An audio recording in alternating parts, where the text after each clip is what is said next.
Hai semua, perkenalkan nama saya Dina Septuani Baru Purba, NPM saya 2305030211. Di sini saya dari Prodi PGSD dari Universitas Quality. Di sini saya akan membahas strategi pembelajaran evaluasi kurikulum. Yang dimana saya akan membahas mulai dari pengertian, prinsip, tujuan, sampai langkah-langkah atau tahap-tahap dalam strategi pelaksanaan evaluasi kurikulum. Nah, yang pertama itu kita membahas pengertian evaluasi kurikulum.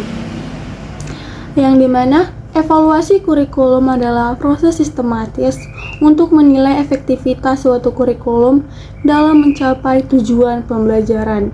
Artinya, kita meninjau apakah kurikulum yang digunakan sudah sesuai dengan kebutuhan siswa dan dunia nyata. Jadi, kurikulum harus disesuaikan dengan pembelajaran. Contohnya di mana sekarang kurikulum Indonesia berbasis kurikulum Merdeka. Yang kedua, prinsip evaluasi kurikulum. Yang dimana evaluasi yang baik harus memenuhi prinsip-prinsip berikut. Yang pertama, prinsip relevansi, yaitu relevansi artinya sesuai dengan tujuan pembelajaran. Yang kedua, terukur, yang dimana terukur ini bisa diukur secara jelas. Yang ketiga, objektivitas, yang dimana hasilnya tidak bias. Yang keempat, bermanfaat, yang dimana hasilnya dapat digunakan untuk perbaikan pembelajaran. Yang dimana tujuan dari evaluasi kurikulum ini ialah mengetahui kekuatan dan kelemahan kurikulum, memberikan dasar untuk perbaikan. Yang ketiga, menyesuaikan strategi pembelajaran agar lebih efektif. Yang kelima, meningkatkan hasil belajar siswa secara menyeluruh. Dan lanjut ke strategi evaluasi kurikulum. Di sini saya telah menyediakan mind mapping tentang strategi evaluasi kurikulum. Di sini strategi evaluasi kurikulum ada 5 tahap.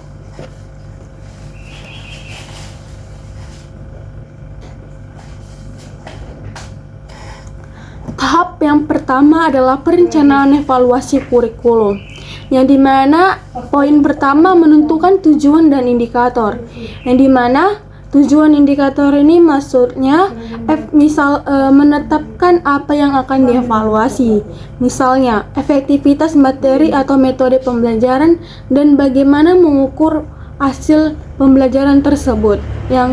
Poin yang kedua, memilih alat evaluasi, menentukan alat yang digunakan seperti angket, rubrik observasi, atau instrumen wawancara. Poin yang ketiga, menilai alat evaluasi, yang dimana memastikan bahwa alat tersebut valid atau tidak valid, reliable, dan sesuai dengan konteks pembelajaran. Tahap yang kedua adalah pengumpulan data, tahap pengumpulan informasi dari lapangan. Yang pertama, tahap pengumpulan data itu ada angket, yang dimana kuesioner yang diisi oleh siswa, guru, atau pihak lain untuk mendapatkan data. Yang kedua, wawancara, dilakukan untuk mendapatkan data kualitatif langsung dari respon seperti guru, siswa, dan kepala sekolah. Jadi, yang ketiga, observasi, yang dimana observasi ini maksudnya pengamatan langsung terhadap proses pembelajaran untuk mengetahui realitas pelaksanaan kurikulum. Tahap yang ketiga, analisis data, yang dimana poin yang pertama menulis temuan, yang dimana menulis temuan ini maksudnya menyusun hasil data ke dalam poin-poin temuan penting untuk menggambarkan kondisi nyata. Poin yang kedua, mengidentifikasi kelemahan, yang dimana maksud dari mengidentifikasi kelemahan itu ialah menentukan bagian mana dari kurikulum atau pembelajaran yang tidak berjalan efektif. Tahap yang keempat, pelaporan hasil evaluasi, yang dimana menyusun dan menyampaikan hasil evaluasi harus sistematis. Jadi, pelaporan hasil evaluasi ini ada poin yang pertama, menulis temuan, yang dimana menulis temuan ini ialah mencatat semua hasil analisis dalam bentuk tertulis. Poin yang kedua, mengidentifikasi kelemahan, yang dimana mengidentifikasi kelemahan adalah disampaikan secara jelas dalam laporan agar bisa ditindaklanjutin.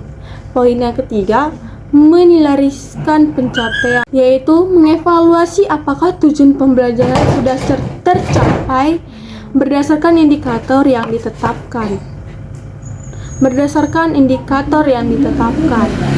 Tahap yang kelima ialah tahap yang terakhir dalam strategi evaluasi kurikulum, yang dimana tahap kelima ini adalah tindak lanjut, yang mana tahap akhir ini untuk memperbaiki dan menyempurnakan kurikulum. Poin yang pertama, melaksanakan perbaikan, yang dimana tindakan nyata untuk memperbaiki kekurangan yang ditemukan dalam evaluasi dalam pembelajaran di kelas.